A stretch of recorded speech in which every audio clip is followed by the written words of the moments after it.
നമസ്തേ. Effective public speaking എന്ന സബ്ജക്റ്റിൻ്റെ രണ്ടാമത്തെ ഭാഗത്തിലേക്ക് എല്ലാവർക്കും സ്വാഗതം. ആദ്യമായിട്ടാണ് ഇത് കാണുന്നതെങ്കിൽ ഇതിൻ്റെ ഒന്നാം ഭാഗം കൂടി കാണാൻ ശ്രമിക്കുക.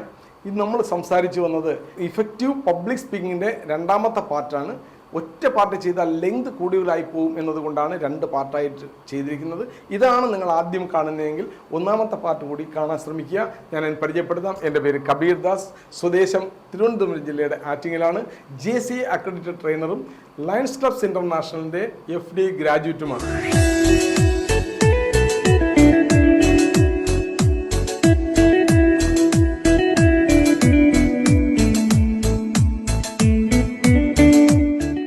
അഞ്ചാമത്തെ പോയിന്റിലേക്ക് കടക്കാം. അഞ്ചാമത്തെ പോയിന്റ് എന്ന് പറയുന്നത് നമ്മളൊരു മീറ്റിങ്ങിന് പോകുമ്പോൾ അതിൻ്റെ ഡ്രസ് കോഡ് വളരെ ഇമ്പോർട്ടൻ്റ് ആയിട്ടുള്ളതാണ്. നമ്മൾ വിളിച്ചിരിക്കുന്ന ഫംഗ്ഷനും ആ ഫംഗ്ഷനിൽ വരുന്ന ആൾക്കാരുമായി ഒട്ടും മാച്ച് ചെയ്യാത്ത ഒരു ഡ്രസ് കോഡ് നമുക്ക് പാടില്ല. അപ്പോൾ നമ്മൾ അവിടെ ഒരു ഫോർമൽ മീറ്റിംഗ് ആണ്, അവിടെ എല്ലാവരും ഫോർമൽ ഡ്രസ്സിലാണെങ്കിൽ കഴിയുമെങ്കിൽ ഞങ്ങളും ഫോർമൽ ഡ്രസ്സിൽ തന്നെ പോകണം. ഒരു ഉദാഹരണത്തിന് ഒരു ഓണാഘോഷത്തിൻ്റെ പരിപാടിക്കാണ് വിളിച്ച് അവിടെ ഉള്ളവരെല്ലാവരും നമ്മുടെ കേരള വസ്ത്രമൊക്കെ ധരിച്ചു പോകുമ്പോൾ നമ്മൾ സൂട്ടും കോട്ടുമായിട്ടൊക്കെ പോയാലും അത് അഭംഗിയായിരിക്കും. അതുകൊണ്ട് ആ മീറ്റിങ്ങിന് നമ്മൾ പോകുമ്പോൾ അവരുടെ ഒരു ഡ്രസ്സിങ് സെൻസ് വളരെ ശ്രദ്ധിക്കണം. എസ്പെഷ്യലി നമ്മളൊക്കെ മീറ്റിങ്ങിനൊക്കെ മുകളിൽ കയറി പോഡിയത്തിൻ്റെ അവിടേക്ക് നിന്ന് സംസാരിക്കുമ്പോൾ നമ്മളെല്ലാവരും ശ്രദ്ധിക്കുന്നതാണ്. അതുകൊണ്ട് നമുക്ക് കൃത്യമായ ഒരു ഡ്രസ് കോഡ് കൃത്യമായി നമ്മൾ ഓർമ്മിച്ചിരിക്കണം. അതുപോലെ തന്നെ നമ്മളൊരു പ്രസംഗത്തിന് പോകുമ്പോൾ ഒരു പ്രസംഗകൻ നല്ല കോൺഫിഡൻറ്റ് ലുക്കായിരിക്കണം. നമുക്ക് തന്നെ ഒരു കോൺഫിഡൻറ്റ് ഇല്ലെങ്കിൽ നമുക്ക് എങ്ങനെ ആ കോൺഫിഡൻസ് മറ്റുള്ളവരിലേക്ക് ക്രിയേറ്റ് ചെയ്യപ്പെടും, നമ്മുടെ ഓഡിയൻസുമായി നമുക്ക് എങ്ങനെ കണക്ട് ചെയ്യാൻ പറ്റും. നമുക്ക് കൃത്യമായ ഒരു കോൺഫിഡൻസ് ഫീലിംഗ് മറ്റുള്ളവർക്ക് കിട്ടണം. എങ്കിൽ മാത്രമേ അവരുമായി നമുക്ക് നന്നായിട്ട് കണക്ട് ചെയ്യാൻ പറ്റത്തുള്ളൂ. അടുത്തത് use of mike and podium. നമ്മളെ മൈക്കും പോഡിയം യൂസ് ചെയ്യുന്നതിനെ കുറിച്ചാണ്. ഒരുപാട് പബ്ലിക് സ്പീക്കിങ്ങുകളിൽ ഒരുപാട് ഫംഗ്ഷനുകളിൽ ഇതിൽ തെറ്റായി ഉപയോഗിക്കുന്ന കണ്ടിട്ടുണ്ട്. അറിവ് കൊണ്ടോ അറിഞ്ഞുകൊണ്ടോ ചെയ്യുന്ന പലരും തെറ്റാണ്. ഉദാഹരണത്തിന് പോഡിയത്തിൻ്റെ ഉപയോഗം. പോഡിയത്തിൽ ചാഞ്ഞങ്ങ് കിടക്കാൻ പാടില്ല. അതിനെ നമുക്ക് തമാശയ്ക്ക് നമ്മൾ പറയുന്നത് വിറതാങ്ങി എന്നാണ്. ചില ആൾക്കാർക്ക് വിറയലുണ്ടെങ്കിൽ അത് താങ്ങാൻ വേണ്ടിയിട്ട് ആണ് നിൽക്കുന്നതെങ്കിലും നമ്മുടെ ബോഡിയുടെ പോസ്റ്റർ കുറേ സ്ഥലം വരെ നമുക്കത് മറച്ചു പിടിക്കാനും ചില ആൾക്കാർക്ക് നിൽക്കുമ്പോൾ ഒക്കെ ഉള്ള പ്രശ്നങ്ങളുണ്ടെങ്കിൽ അതിനൊക്കെ അത് സഹായിക്കും. പിന്നെ അതിനകത്ത് നമ്മളെ ക്യൂ കാർഡ്സ് ഒക്കെ വെക്കാനും എന്തെങ്കിലും നോട്ട്സോ മറ്റു കാര്യങ്ങളോ ഒക്കെ വെക്കാനും ഇന്നത്തെ കാലത്ത് നമ്മൾ അഡ്വാൻസ് ടെക്നോളജി ഒക്കെ ആയപ്പോൾ ലാപ്ടോപ്പും ഇതുമൊക്കെ വെക്കുന്ന ടാബും ഒക്കെ കൊണ്ടുവച്ച് കാര്യങ്ങളൊക്കെ കണ്ട് സംസാരിക്കേണ്ടതിന് വേണ്ടിയിട്ടാണ് ഈ പോഡിയം നമ്മൾ സാധാരണ ഏൽപ്പിക്കുന്നത്. അതിനേക്കാളെല്ലാം വിശദമായി പറയേണ്ട ഒരു കാര്യമാണ് മൈക്ക്. മൈക്കിൻ്റെ യൂസേജ് വളരെ വളരെ അറിയപ്പെടുന്ന വളരെ വിശിഷ്ട വ്യക്തികളായിട്ടുള്ള ആൾക്കാർ പോലും പ്രസംഗത്തിന് വന്നിട്ട് മൈക്കിൻ്റെ കഴുത്തിന് കയറി കുത്തിപ്പിടിച്ചിട്ട് എൻ്റെ തലമണ്ടയ്ക്ക് നോക്കി 2 അടി ഇങ്ങനെ അടിക്കാറുണ്ട്. ഭയങ്കര തെറ്റാണ്. നമ്മൾ ആ ശബ്ദമുണ്ടോ എന്ന് നോക്കുന്നതിന് വേണ്ടി ചെയ്യുന്നതാണെങ്കിലും ഒരിക്കലും ഇതിനെങ്ങനെ അടിക്കാൻ പാടില്ല.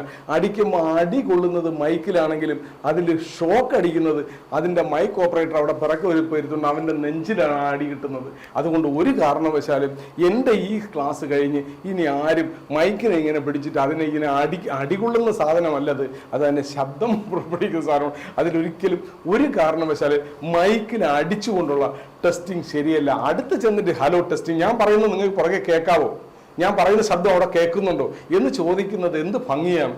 പുറകിലിരിക്കുന്ന ആൾക്കാരുമായിട്ടൊക്കെ നിങ്ങൾക്ക് കണക്ട് ചെയ്യാൻ വളരെ എളുപ്പമായിരിക്കും. ഇങ്ങനെ മൈക്ക് പിടിച്ചുകൊണ്ടാ ഞാൻ പറയുന്ന എൻ്റെ ശബ്ദം നിങ്ങളിലേക്ക് എത്തുന്നുണ്ടോ, ഹലോ ഇതിൻ്റെ ശബ്ദം ഒന്നുകൂടെ കൂട്ടിത്തരാമോ എന്നിങ്ങനെ വളരെ ഒരു തെറ്റുമില്ല. അതിന് പകരം ഇതിൻ്റെ കഴുത്തിന് കയറി അങ്ങോട്ട് ഇറുക്കി പിടിച്ചിട്ട് ഈ അടിയോട് അടിച്ചിട്ട് 2-3 അടി എന്ത് തെറ്റാണ്, വളരെ മോശമാണ്. നിങ്ങളെ പോലെയുള്ള നല്ല ഒരു പ്രസംഗകൻ ഒരിക്കലും അത്തരം തെറ്റുകൾ ചെയ്യരുത് എന്ന് ഞാൻ ഇവിടെ ഒരിക്കൽ കൂടി ആവർത്തിച്ച് പറയുന്നു. ഇനിയാണ് നമ്മൾ പ്രസംഗിക്കാൻ ചെല്ലുമ്പോൾ സല്യൂട്ടേഷൻ ഗ്രീറ്റ് ചെയ്യുന്നത് എങ്ങനെയാണ്. ഇരിക്കുന്ന ഓഡിയൻസിനെ മൊത്തം അവിടെ സ്റ്റേജിലിരിക്കുന്നവരെ എല്ലാവരെയും ഗ്രീറ്റ് ചെയ്യേണ്ട സല്യൂട്ടേഷൻ ചെയ്യേണ്ട ആവശ്യമില്ല. ബഹുമാനപ്പെട്ട അധ്യക്ഷൻ അല്ലെങ്കിൽ നമ്മുടെ കൂടെ ഇതിലിരിക്കുന്ന വിശിഷ്ട വ്യക്തികളായി എത്തിയിരിക്കുന്ന ഒരാളിനെ കൂടെ നമുക്ക് ഒന്ന് അഡ്രസ്സ് ചെയ്താൽ മാത്രം മതി. അല്ല എല്ലാവരെയും പേരെടുത്ത് സല്യൂട്ടേഷൻ നടത്തുന്നത് വളരെ തെറ്റായ രീതിയാണ്. അതൊരിക്കലും ചെയ്യാതിരിക്കുക. ഇനി ചില ആൾക്കാർ ഈ പ്രസംഗത്തിന് പോകുമ്പോഴത്തേക്ക് വലിയ നോട്ട്സ് ഒന്നും കൊണ്ടുപോയാൽ അഭംഗിയാണ്. അതിന് നമ്മൾ കൊച്ചു നോട്ട്സുകൾ, ചില ആൾക്കാരുടെ പേര്, ചില ഇമ്പോർട്ടൻ്റ് ഡേറ്റുകൾ, സംസാരിക്കുന്ന സബ്ജക്റ്റിനെ കുറിച്ച് എന്തെങ്കിലുമൊക്കെ ചില പോയിന്റുകളൊക്കെ വയ്ക്കും. നമ്മൾ സാധാരണ ക്യൂ കാർഡ്സ് എന്നാണ് പറയുന്നത്. ചെറിയ കാർഡ് പോലെയൊക്കെ എഴുതി വെക്കും. അത് വളരെ നൈസായിട്ട് അതിനെ എടുത്ത് അതിൻ്റെ പുറത്ത് ബോഡിയത്തിൽ വെക്കുകയോ അത് നമ്മുടെ കയ്യിൽ സൂക്ഷിക്കുകയോ ചെയ്യുന്ന ക്യൂ കാർഡ്സ് ഉപയോഗിക്കുന്നത് വളരെ നല്ലതാണ്. എങ്ങനെയാണ് ഒരു പ്രസംഗകൻ ഇഫക്റ്റീവായി വളരെ പബ്ലിക് സ്പീക്കിംഗ് നടത്തുന്നത് എന്നതിനെ കുറിച്ചാണ് വന്നത്. അതിൻ്റെ പ്രിപ്പറേഷൻ കഴിഞ്ഞു. ഇനി നമ്മൾ സ്റ്റേജിലേക്ക് ചെന്ന് ഒരു കാര്യങ്ങൾ പ്രസൻറ്റ് ചെയ്യുന്നത് എങ്ങനെ? ആദ്യമായി ഞാൻ ഒരു കാര്യം പറയാം. ഏറ്റവും നന്നായി കമ്മ്യൂണിക്കേറ്റ് ചെയ്യാൻ കഴിയണം ഒരു പ്രസംഗകന്.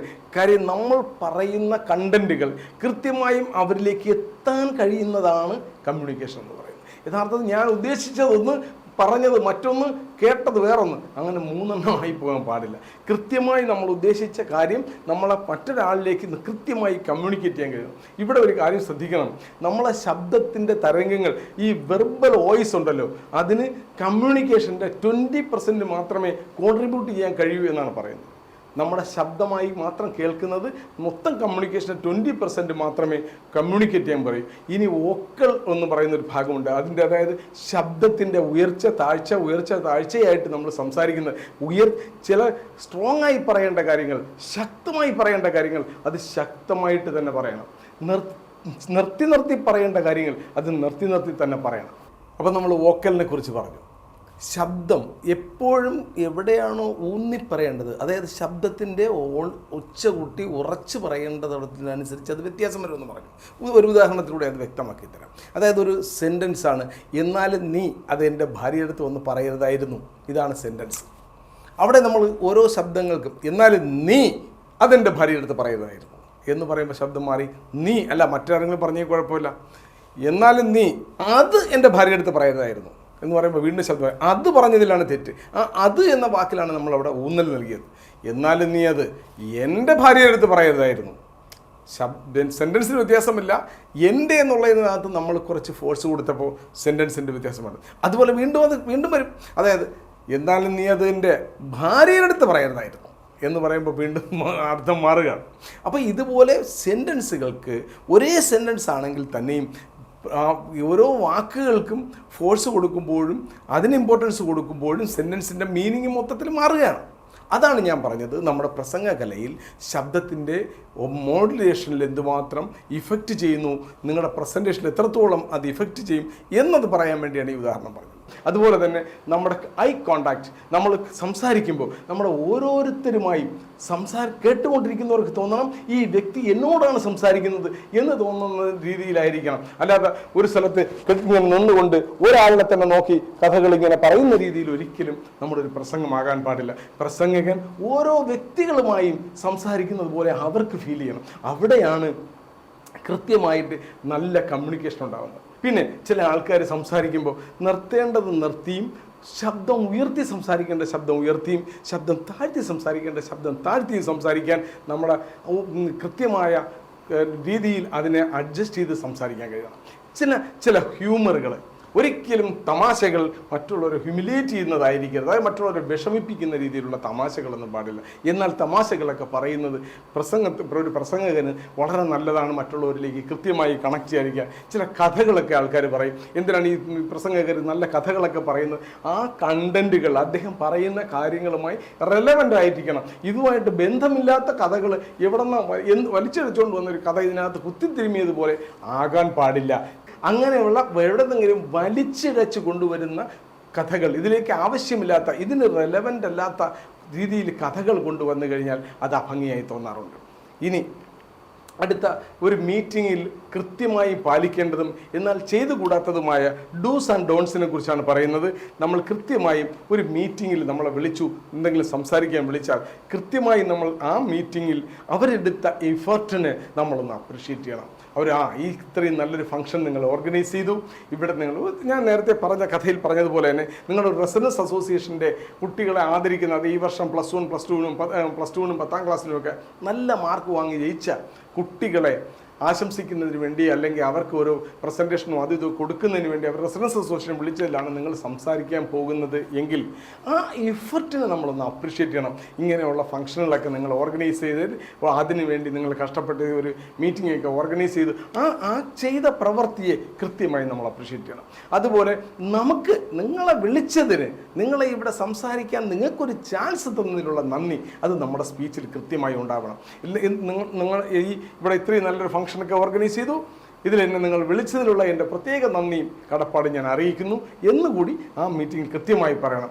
അതുപോലെ തന്നെ അവർ wish for the further achievement, കൂടുതൽ കാര്യങ്ങൾ എൻഹാൻസ്മെൻറ്റിന് വേണ്ടിയിട്ട് നമുക്ക് അവരെ വിഷ് ചെയ്യാം. ഇപ്പോൾ നിങ്ങൾ 10ാം ക്ലാസ്സും 12ാം ക്ലാസ്സുകാരെ അനുമോദിക്കുന്നതിന് വേണ്ടി ഇവിടെ ഒരു ചടങ്ങുകൾ സംഘടിപ്പിച്ചതുപോലെ നാളെ നമുക്കിവിടെ ഇതിലും വലിയ വലിയ ചടങ്ങുകൾ ഉണ്ടാകാനും ഇവിടെ നിന്ന് വലിയ വലിയ നേതാക്കൾ മുമ്പോട്ട് വരട്ടെ, അങ്ങനെ ആ രീതിയിൽ അവരെ എൻഹാൻസ്മെൻറ്റിന് ഇത്തരം പ്രവർത്തനങ്ങൾ ഇനിയും ഉണ്ടാകട്ടെ എന്ന് ആശംസിക്കുന്ന രീതിയിൽ നിങ്ങളുടെ പ്രസംഗത്തിനകത്ത് കൃത്യമായി ഉണ്ടാവണം. പക്ഷേ ചെയ്തുകൂടാത്ത കുറച്ച് കാര്യങ്ങളുണ്ട്. ചില ആൾക്കാരൊക്കെ അറിഞ്ഞോ അറിയാതെയോ ചെയ്യുന്ന ഭയങ്കര തെറ്റാണ് പ്രസംഗത്തിൽ ക്രിറ്റിസിസം. ഈ പ്രോഗ്രാം ഓർഗനൈസ് ചെയ്തതിന് ശേഷം നമ്മളെ വിളിച്ചത് അതിനെക്കുറിച്ച് 2 വാക്ക് സംസാരിക്കാൻ, അല്ലെങ്കിൽ സാർ അരമണിക്കൂർ കുട്ടിക്ക് ഒരു മോട്ടിവേഷന് വേണ്ടി നിങ്ങൾ സംസാരിക്കാൻ വിളിക്കുന്നതെങ്കിൽ നിങ്ങൾ അവിടെ ചെന്നിട്ട് ഇങ്ങനെയാണോ ഇതൊക്കെ കണ്ടക്ട് ചെയ്യുന്നത്, ഇവിടെ ഇതിനു മുമ്പ് പലരും ഞാൻ ചെയ്തിട്ടുണ്ട്, അല്ലെങ്കിൽ അവിടെ കണ്ടിട്ടുണ്ട്, ഇവിടെ ഇങ്ങനൊരു തെറ്റുണ്ടായി, 6 മണിക്ക് വിളിച്ചതാണ്, 7 മണിയായിട്ടും ഗസ്റ്റ് വന്നില്ല. ഇത്തരം ക്രിറ്റിസിസങ്ങൾ നിങ്ങളുടെ പ്രസംഗത്തിൽ ഒരിക്കലും ഉണ്ടാകാൻ പാടില്ല. അത് ഒരു പ്രസംഗകൻ്റെ നല്ല പ്രസംഗമെന്ന് ആരും പറയില്ല, അത് മോശമായി കാണിക്കുന്നതാണ്. പിന്നെ സെൽഫ് അപ്ലോസ് ചില ആൾക്കാർക്കൊരു സ്വഭാവമുണ്ട്. ഞാനൊക്കെ പണ്ട് പ്രസിഡൻ്റ് ആയിരുന്നപ്പോൾ, അല്ലെങ്കിൽ ഞാൻ പണ്ട് പെൻഷൻ ആകുന്നതിന് മുമ്പ് ഞാൻ ഡെപ്യൂട്ടി കളക്ടർ ആയിരുന്നു, അന്ന് ഞാൻ ഇങ്ങനെയൊക്കെ ചെയ്തിട്ടുണ്ട്, ഞാനൊരു വലിയ സംഭവമായിരുന്നു എന്ന രീതിയിൽ മീറ്റിങ്ങിന് വിളിക്കുമ്പോൾ സ്വന്തമായി പുകഴ്ത്തി പറയുന്ന രീതികൾ പ്രസംഗത്തിൽ പോയി ചില ആൾക്കാരൊക്കെ ചെയ്ത് കണ്ടിട്ടുണ്ട്. അത് വളരെ മോശം ഒരു പ്രവണതയാണ്. മൂന്നാമത്തേത് കിൽ ദ ടൈം, സമയത്തെ കൊല്ലുന്ന ആൾക്കാർ. നിങ്ങളുടെ ഒരു അരമണിക്കൂറാണ് നിങ്ങൾക്ക് അലോട്ട് ചെയ്തിരിക്കുന്ന സമയമെങ്കിൽ, അരമണിക്കൂർ സംസാരിക്കാനാണ് സാറിനെ വിളിച്ചതെങ്കിൽ സാറ് കൃത്യമായും 30 മിനിറ്റ് തന്നെ പ്രസംഗം നടത്തണം. നമ്മുടെ സമയം കഴിഞ്ഞ് ആ പ്രോഗ്രാമിൽ നമ്മുടെ പ്രസംഗം നീട്ടിക്കൊണ്ടു പോകാൻ പാടില്ല. മറ്റുള്ളവരുടെ സമയത്തിന് വിലയുണ്ട് എന്ന് മനസ്സിലാക്കാനും അവരുടെ സമയം കൂടി നമ്മൾ കവർന്നെടുക്കുന്ന രീതിയിൽ ഒരിക്കലും നമ്മുടെ പ്രസംഗത്തിനെ നീട്ടിക്കൊണ്ടു പോകരുത്. പിന്നെ ചില ആൾക്കാർക്ക് ഒരു ഹാബിറ്റ് ഉണ്ട്, ഫില്ലേഴ്സ് ഇടുന്ന അവിടെ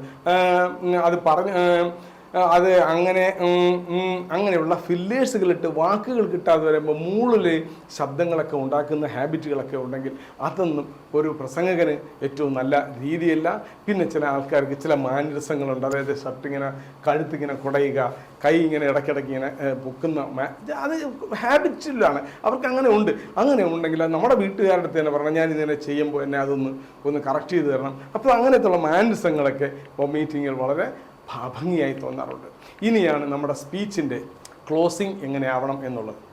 കൃത്യമായി ഒരു പ്രസംഗകൻ ഒരു പ്രസംഗം കഴിഞ്ഞാൽ ഒരു നല്ല ഇടിവിട്ട് ക്ലോസിങ് ആയിരിക്കണം. നമ്മൾ പറഞ്ഞു കഴിഞ്ഞാൽ ലോക്കൽ ഒരു നല്ല ക്ലോസിങ്, എങ്ങനെയെല്ലാം ഒരു പ്രസംഗം ക്ലോസ് ചെയ്യാം എന്നതിനെ കുറിച്ചാണ് പറയുന്നത്. ഒന്ന്, ഒരു സ്ട്രോങ് സമ്മറി പറഞ്ഞുകൊണ്ട് നമുക്ക് ക്ലോസ് ചെയ്യാം. അപ്പോൾ സുഹൃത്തുക്കളെ, ഞാൻ ഇത്രയും നേരം സംസാരിച്ച പോയിന്റ് നമ്പർ 1 ഇതായിരുന്നു. 2, 3, 4 ഇങ്ങനെ 7 8 സബ്ജക്റ്റുകൾ കണ്ടന്റുകൾ നിങ്ങൾ സംസാരിച്ചാൽ ആ കണ്ട ഒരു സമ്മറി ഒന്ന് പറഞ്ഞുകൊണ്ട്, അപ്പോൾ ഇതൊക്കെയാണ് നമ്മളിവിടെ ഇന്ന് തീരുമാനിച്ചത്, ഇത്രയും കാര്യങ്ങളെക്കുറിച്ചാണ് നമ്മൾ ഇത്രയും നേരം ഡിസ്കസ് ചെയ്തത്, ഇത്രയും നേരം കേട്ടിരുന്നത്. നിങ്ങൾക്ക് അങ്ങനെ ഒരു സമ്മറി പറഞ്ഞുകൊണ്ട് ക്ലോസ് ചെയ്താൽ അത് ഒരിക്കൽ കൂടി ആൾക്കാരിലേക്ക് കണക്ട് ചെയ്യപ്പെടും.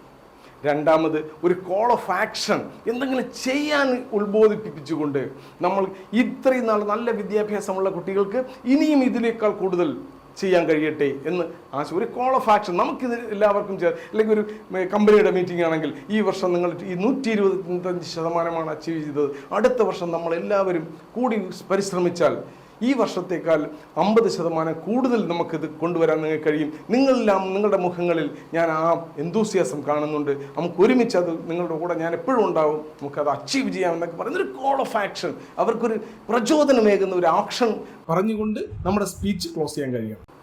അതുപോലെ തന്നെ ഏറ്റവും നല്ലതാണ് ഒരു നല്ല കൊട്ടേഷൻ, ഒരു ക്ലോസിങ് കൊട്ടേഷൻ പറഞ്ഞുകൊണ്ട് നമുക്ക് പറയാം. അവസാന മീറ്റിംഗ് കഴിഞ്ഞിട്ട് ക്ലോസിങ്ങിന് പറയാം, അബ്ദുൽ കലാം സാർ പറഞ്ഞതുപോലെ ഉറങ്ങുമ്പോൾ കാണുന്നതല്ല, നിങ്ങളെ ഉറക്കം കെടുത്തുന്നതാവണം നിങ്ങളുടെ സ്വപ്നം എന്നുകൂടി നിങ്ങളെ ഓർമ്മിപ്പിച്ചുകൊണ്ട് ഞാൻ നിർത്തുന്നു എന്ന് പറഞ്ഞ് ക്ലോസ് ചെയ്യാം. അപ്പോൾ ക്ലോസിങ്ങിന് കൃത്യമായ ഒരു നല്ല ക്ലോസിങ് നമ്മൾ പ്ലാൻ ചെയ്ത് വേണം ഒരു പബ്ലിക് സ്പീക്കറിൻ്റെ സ്പീക്കിംഗ് ക്ലോസ് ചെയ്യാൻ. അപ്പോൾ ഇത്രയും സമയം എന്നെ കേട്ടിരുന്ന നിങ്ങൾക്കെല്ലാവർക്കും നല്ലൊരു പബ്ലിക് സ്പീക്കർ ആവാൻ കഴിയട്ടെ എന്ന് ആശംസിച്ചുകൊണ്ട് ഞാൻ നിർത്തുന്നു.